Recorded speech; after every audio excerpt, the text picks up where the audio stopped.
Every winter, just a few days before Christmas, there's a stretch of road along the Devil's Backbone in Texas, where the fog settles so thick it looks like steam rising off the earth. Locals say it's the one night the dead walk alongside the living, but that's just the old legend. The real terror didn't start until the clown showed up. Tonight on the Nightroot Horror channel, we are diving into one of the most disturbing urban horror Christmas stories out of Texas. The Christmas Clown of Devil's Backbone. If you love true urban horror encounters and stories based on real events, hit the subscribe and like button. This helps the channel more than you know. We drop new nightmares every Sunday at 3 p.m. and shorts Monday to Sunday. A rancher named Dale Whitmore was driving home after a late shift. Temperatures dipped into the 30s, breath clouding the inside of his truck. Then he saw something standing in the middle of the road. A man. No coat, no bag, just a red and white clown suit, soaked like he'd been standing in the rain. But it wasn't raining. Dale honked, flashed his lights.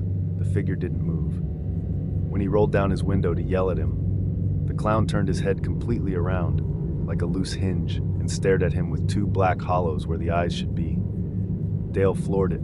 He didn't make it home. Deputies found his truck smashed against a cedar tree, lights still on, driver's door still open. In the front seat was a single Christmas ornament, glass, cracked and filled with human teeth. On December 22nd, a church bus full of kids was returning from Christmas caroling in San Marcos. Their choir director, Miss Ortega, reported they saw a man in a candy cane-striped clown suit waving them down from the roadside. They didn't stop, but the clown kept appearing, first at the curve, then at the stop sign, then standing directly in the headlights as if teleporting. The children said his smile reached all the way to his ears, and he held a stocking dripping with dark fluid. When they finally reached town, all the kids refused to get off the bus.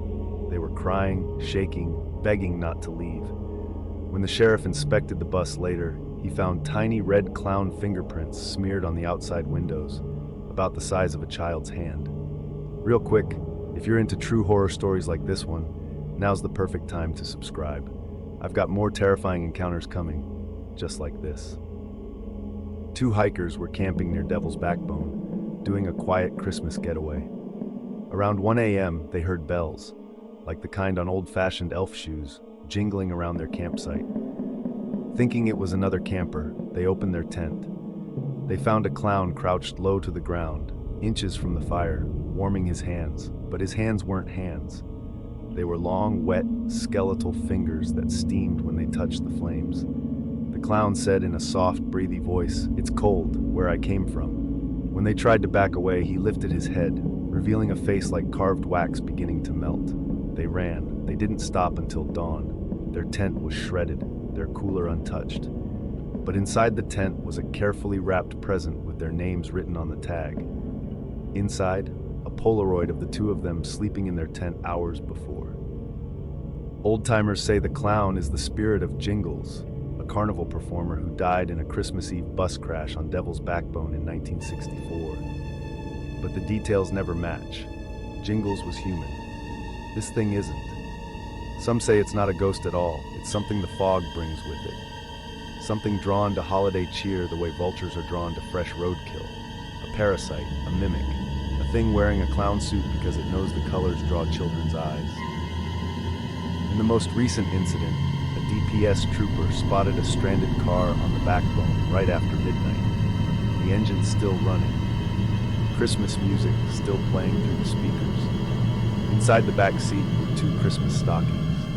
Inside each stocking was an iPhone recording on its front camera, but the parents who owned the phones were nowhere to be found. The videos show the two of them walking toward a figure in the fog wearing a bright red clown suit, calling out, "Hey man, do you need help?" The clown waved them closer. The video cuts out as the clown drops its stocking, and dozens of tiny hands crawl out of the fabric like spiders. The parents have never been found. Every Christmas season now, the sheriff's department warns travelers, if you see a clown on Devil's Backbone, don't stop, don't look, don't speak, and whatever you do, don't let him hand you a stocking. Because if you do, you'll join the others who vanish into the cedar fog, leaving behind nothing but an ornament filled with teeth. Thanks for watching. If you want more true horror encounters, hit the subscribe button and give us a like. I'll see you in the next nightmare.